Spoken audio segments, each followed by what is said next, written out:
교과서 154쪽 이 몸에 필요한 영양소를 배워보도록 하겠습니다. 여러분 이번 단원에서 중요하게 생각해야 될 부분, 여러분이 계속해서 생각해야 될 부분에 대한 질문을 선생님이 만들어 보았는데요. 그것은 바로 생물은 어떻게 에너지를 얻을 수 있을까입니다. 여러분 우리가 배우는 이번 대단원의 제목을 살펴보면 동물과 에너지입니다. 동물이 살아가는 생명을 유지할 수 있는 것은 바로 에너지를 얻기 때문인데요.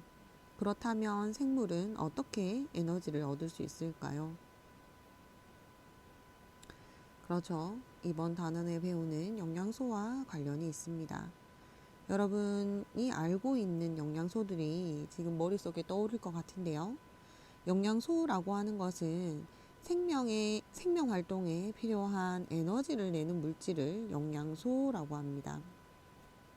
이러한 영양소는 어디에 들어있나요? 그렇죠. 우리가 먹는 여러 가지 음식에 들어가 있습니다. 여러분이 알고 있는 영양소의 이름이 보이나요? 우리가 3대 영양소라고 부르는 영양소가 3가지가 있죠. 바로 탄수화물, 단백질, 지방입니다. 이것을 우리가 3대 영양소라고 하고요. 그 외에도 무기염류, 바이타민과 같은 것들이 있습니다. 탄수화물은 밥, 국수, 빵, 고구마, 감자 등에 많이 들어있고요. 단백질은 살코기, 생선, 달걀, 두부, 콩 등에 많이 들어있습니다. 지방은 땅콩, 깨, 참기름, 버터 등에 들어있고요. 무기염류는 멸치, 버섯, 다시마 등에 많이 들어있습니다. 155쪽을 보겠습니다. 그러면 탄수화물은 주로 우리 몸에서 어떤 기능을 담당할까요? 그렇죠. 탄수화물은 주로 에너지원으로 이용됩니다. 그리고 남은 탄수화물은 지방으로 바뀌어 우리 몸에 저장됩니다. 단백질은 주로 몸을 구성하고 에너지원으로 이용되기도 하고요. 지방은 몸을 구성하거나 에너지원으로 이용합니다. 3대 영양소라고 하는 탄수화물, 단백질, 지방은 공통적으로 무엇을 만들죠? 그렇죠. 에너지를 만들어내는 에너지원이 된다라는 공통점이 있고요. 무기염류 그리고 바이타민과 같은 것들은 우리 몸에서 에너지원이 되지는 않지만 우리 몸의 기능을 조절하는 역할을 하게 됩니다. 그러면 선생님이 아까 여러분이 꼭 계속해서 이 단원을 배우면서 기억했으면 하는 질문이 있다고 했죠. 생물은 어떻게 에너지를 얻을 수 있을까? 라는 관점에서 본다면 우리가 영양소를 여러 가지 영양소 중에서 집중해서 볼 영양소는 바로 에너지를 만들어내는 탄수화물과 지방과 단백질입니다. 이렇게 에너지원이 되는 3대 영양소가 들어있는 음식물을 우리가 섭취하게 되면 바로 에너지원으로 사용할 수 있을까요? 안타깝게도 그렇지 않습니다. 왜냐하면 사람의 몸은 세포로 이루어져 있다고 했죠. 그렇다면 우리가 먹은 음식물들이 흡수되기 위해서는 세포를 통과할 만큼 매우 작아야 합니다.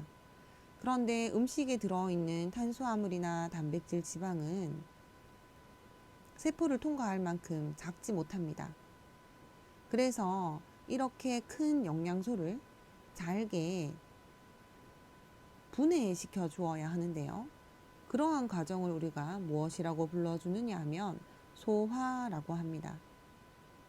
그래서 이러한 영양소들이 소화되어서 우리 몸에 흡수가 되어야 비로소 에너지로 사용할 수 있습니다. 그래서 이번 단원에서는 여러분들이 영양소가 어떻게 소화되고 우리 몸에 흡수되는가에 대해서 배우게 됩니다. 다음 시간에 이제 실험을 하게 되면 영양소가 소화가 되었는지 여부를 확인하게 됩니다. 그러면 이 영양소가 음식물에 존재하는지 아니면 소화가 되었는지를 검출할 수 있어야 하는데요. 그래서 지금 선생님이 여러분에게 영양소를 검출할 수 있는 방법을 알려주려고 합니다. 탄수화물, 단백질, 지방 중에 탄수화물 같은 경우에는 녹말, 엿당, 설탕, 포도당을 우리가 모두 탄수화물이라고 합니다. 그러면 어떤 음식에 이제 녹말이 있는지 여부를 확인할 수 있는 용액이 있는데요. 그것을 아이오딘, 아이오디나 칼륨 용액이라고 합니다. 여러분 사진에서도 보듯이 아이오딘, 아이오디나 칼륨 용액은 처음에 원래 이 용액의 색깔은 젓갈색을 띱니다. 붉은 빛이 도는 갈색인데요. 이것은 녹말 용액과 만나면 무슨 색으로 변하느냐 하면 청람색으로 변하게 됩니다. 청람색 또는 군청색이라고 생각하면 되겠습니다. 포도당 검출에 대해서 이야기하겠습니다. 포도당을 검출할 수 있는 용액은 베네딕트 용액이라고 하는 것입니다. 여러분 사진에서도 보듯이 베네딕트 용액은 원래 색깔이 푸른색입니다.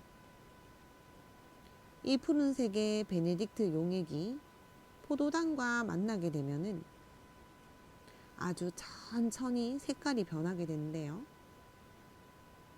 어떤 색깔로 변하게 되느냐 하면 오른쪽에 보이는 것처럼 황적색을 띠게 됩니다. 누런색인데 좀 붉은 빛을 띠는 누런색이 됩니다. 그런데 이 베네딕트 용액이 포도당과 반응하는 속도가 매우 느리기 때문에 우리는 약간의 가열을 하게 됩니다. 가열을 하게 되면 반응 속도가 빨라지면서 황적색으로 변하는 모습을 관찰할 수 있게 됩니다. 다음으로 단백질 검출입니다.